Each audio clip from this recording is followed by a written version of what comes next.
what we're going to start is something a little bit new this week. What we're going to do is, instead of reading a whole book and then me asking you questions about it, I'm actually going to read a portion of the book and then ask you questions of it. So today we're going to be reading pages 1 to 10 of Hiawatha and the Peacemaker, and in the weeks to come we'll read sections, and just like previous weeks, I'll ask you questions after that section or book. Okay, so I'm only going to read you pages 1 to 10, and then I'm going to have a list of questions for you to answer. A fierce scream echoed through the woodlands. Was it a dream? An eerie steam crept up from the ground, and the smell of burning pine filled the air. My blurred vision came into sharp focus. Everything I had ever known had been burned to the ground. My wife and 3 beautiful daughters had been killed in battle. Everything was gone. Only one man was capable of such horror: the evil chief, Tadodaho.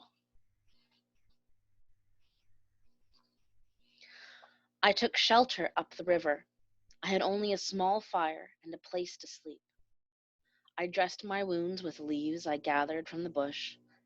Days, then weeks, went by, consumed by anger and hunger and sleeplessness. I could think only of revenge.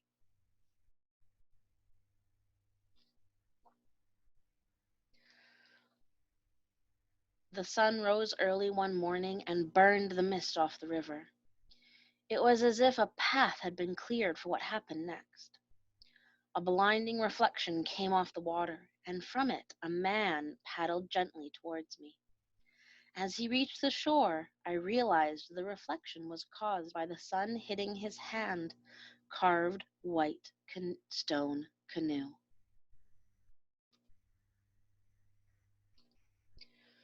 "Who are you? Why have you come here?" I asked. He answered only with a smile and handed me a string of wampum shells as an offering. We stood quietly, observing each other, and then he spoke softly, stumbling over his words. I, I, I know of your pain. I know of your loss. I carry a message of healing. I have come to tell you of the great law. Fighting among our people must stop. We must come together as one body, one mind, and one heart. Peace, power, and righteousness shall be the new way. I considered his words, but didn't believe him. Our people governed only through fear. I had never thought peace among our tribes was a possibility. The man spoke again. Travel with me to the land of the Mohawk, and let us spread the good word. As you can hear, my voice is quiet, and my words difficult to understand. I know that you speak with power and confidence, and that your voice carries straight to the heart. I need your help, my friend. I need you to help me carry this message.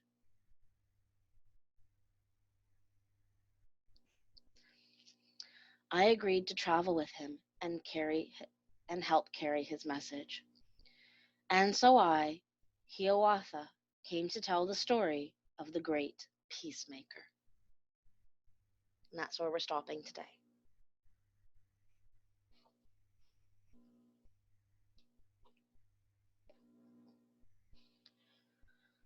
These are your questions for this week. As I said, we did page 1 to 10. So your questions are: why is Tadodaho evil? Explain why that makes him evil. So when you tell me why he's evil, I want to know why that makes him evil. Number 2, if the main character was on Penelakut, what leaves or plants could he have used? So on one of the pages I talked about him using leaves from a bush for something. I want you to tell me what on Penelakut could he have used for that purpose. Number 3, where could thinking only of revenge take him? What might happen to him if that's all he thinks about? So he mentioned thinking only of revenge. Where could that lead him, thinking only of revenge? Number 4, how did the man in the canoe find him? What do you think the man is? What evidence from the story supports your idea? Okay, what do you think he is, that man in the canoe? And what from the story supports your idea? So what evidence can you find? And finally, number 5, what do you think will happen next? So as you can see in these questions, these are a lot more thought-provoking questions than we've done previously. I want full sentences, please. So that means it should include some of the question inside your sentence. We've done this in class before. I know you can do it. And make sure, like in this one, that you have evidence from the text supporting your idea. Okay, that means I want things from the text. So maybe something in a picture told you, oh, this might be what's happening. Or maybe a piece of the story itself told you what was happening. But I want something from the text to help support what your thought is. That is for this week. Please post all of your answers below this post, taking pictures of or video of the student's work. If you don't want to post on the main Facebook page, you can always message it to me privately as well.